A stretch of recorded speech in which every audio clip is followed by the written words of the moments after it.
नमस्कार मित्रों, मैं डॉक्टर रणजीत सिंह नायक। आज अपन गाय और भैंस के नवजात शिशु मतलब बछड़ी या पाड़ी का उछेर कैसे किया जाता है उसके बारे में जानकारी प्राप्त करते हैं। मित्रों, मैं जब भी किसी किसान के घर पे जाता हूँ तो किसान का एक ही प्रश्न रहता है। मैं उनको पूछता हूँ कि अपने घर से तैयार की हुई, उछेरी हुई, बड़ी की हुई गाय है कि नहीं। तो उनका एक ही जवाब होता है, साहब हमारे वहाँ तो ये बाछड़ा पाड़ा पाड़ी जीते ही नहीं है, मर जाते हैं। ऐसा उनका आम आंसर होता है, जवाब होता है। तो आज अपन ये जानने चाहते हैं कि ये बछड़ी और पाड़ा पाड़ी अपने घर क्यों नहीं जीते हैं। उसके मुख्यतः 4 कारण होते हैं। बछड़ी पे बड़ी नहीं होने का मुख्य 4 कारण। नंबर 1, बछड़ी बड़ी होते होते न्यूमोनिया से मर जाती है, बुखार से मर जाती है, उसके पाँव में कुछ तकलीफ होती है तो मर जाती है। उसके जब उसका जन्म होता है तब ब्लीडिंग होता है तो ब्लीडिंग की वजह से मर जाती है। उसके बाद 2-3 महीने के बाद उसको धनुर होता है, मतलब पूरा शरीर उसका खींचता है और ताण जैसा होता है। उसके बाद मर जाती है, उसको धनुर बोलते हैं, धनुर के कारण मर जाती है। सेकंड, फोर्थ कि कभी कभी उसके अंदर कृमि होते हैं, पेट और आंत के अंदर कृमि होता है, उसके अंदर भी वो मर जाती है। या डिसीज होता है, कोई अन्य डिसीज होते हैं, उसके कारण ये पाड़ा पाड़ी मर जाते हैं। तो आज अपन जानते हैं कि इसको कैसे अवॉइड किया जाए। मित्रों, उसके 4 पॉइंट अपने पाड़ा पाड़ी या बछड़ी को उछेर करने के लिए 4 पॉइंट ध्यान में रखिए। नंबर 1, जब गाय और भैंस का डिलीवरी का टाइम होता है तब देखें, अगर गाय की भैंस जनने की जोर कर रही है और अगर वो ज़्यादा टाइम लेता है तो तुरंत ही डॉक्टर को इमीडिएटली बुलाकर उसकी डिलीवरी करवाना चाहिए।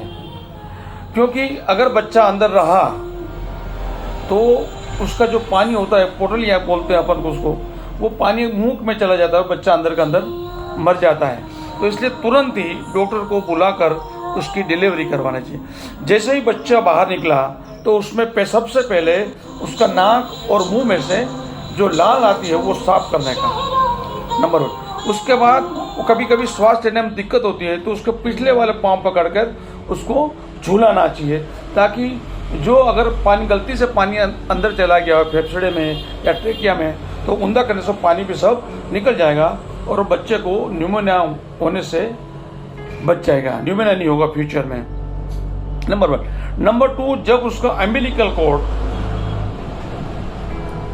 मतलब उसका डूठा जो छूटा पड़ता है तब उसमें से कभी कभी ब्लीडिंग होता है और ब्लड लॉस होने की वजह से भी कभी कभी ब्लड की कमी हो जाने की वजह से, ब्लीडिंग हो जाने की वजह से कभी कभी पाड़ा पाड़ी मर जाता है। तो उसके पहले जैसा भी जने उससे उसका डूठे को, अम्बिलिकल कॉर्ड को दोरे से बांध देना चाहिए। उससे 2 फायदा होगा, एक तो ब्लीडिंग होगा वो भी बंद हो जाएगा, और दूसरा ये जो डूठा जब जमीन पे टच होता है, धूल पे अड़ता है तो उसके अंदर धनुर के जीवाणु, क्लोस्ट्रिडियम टिटेनाई के जीवाणु, बैक्टीरिया जो अंदर जाते हैं और 3-4 महीने के बाद पशु, बछड़ी या पाड़ा पाड़ी को धनुर होता है और खींचा के मर जाता है। तो उससे ये 2 फायदे होते हैं। नंबर 3, जब वो पहले मुंह साफ कर दिया, ये बांध दिया, उसके बाद उसको पूरा शरीर साफ करना चाहिए। कपड़े से साफ करो या थैले से साफ करो। उसका साफ करने के उसके बाद उसको जैसा ही पाड़ा खड़ा होता है, पाड़ी खड़ी होती है, उसको उसकी माँ का दूध, उसको गुजराती में खराटू बोलते हैं, इंग्लिश में कोलोस्ट्रम होते हैं, मतलब उसकी माँ का दूध उसे तुरंत ही पिलाना चाहिए। कई जगह पे ये लोग ऐसा करते हैं कि पहले उसका दूध निकाल लेते हैं और फिर बच्चे को उसका दूध देते हैं। नहीं, उसका पहला दूध उसका बच्चे का ही अधिकार है, बच्चे को ही देना चाहिए। तो ये करना चाहिए। अब कोलोस्ट्रम पिलाने से मतलब उसका बछड़ी को कई लोग क्या करते हैं कि मेली प्लेसेंटे का जर का इंतजार करते, वो गिरने के बाद उसको पिलाते हैं, लेकिन गलत है।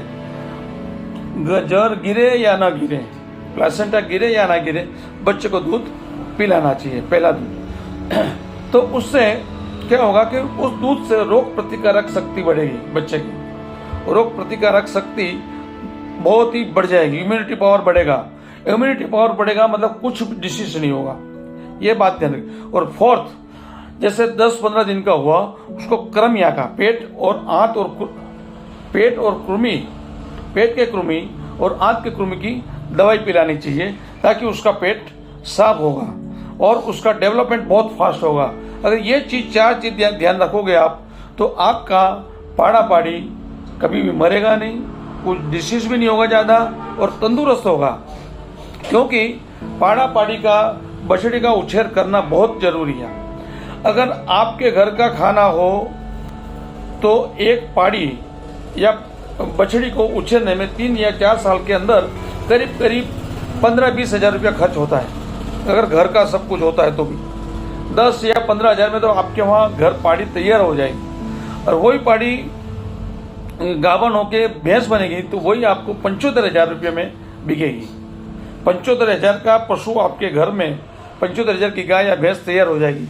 अगर आप सब कुछ बिकाऊ लेते हैं, उसका बाटा, चारा, दान, घास सब अगर बिकाऊ लेते तो एक पाड़ी उछेरने में आपको, या बछड़ी उछेरने में 30 से 35 हज़ार रुपया खर्च बैठता है 4 साल का। लेकिन आप सामने आपको 75,000 की गाय या भैंस मिल जाएगी। मतलब एक पाड़ी आप उछेरे हुए तो आपको नेट मुनाफा 40-50 हज़ार, कम से कम 25-30 हज़ार का खर्चा अगर घर का है तो 40-50 हज़ार रुपये का बेनिफिट होगा।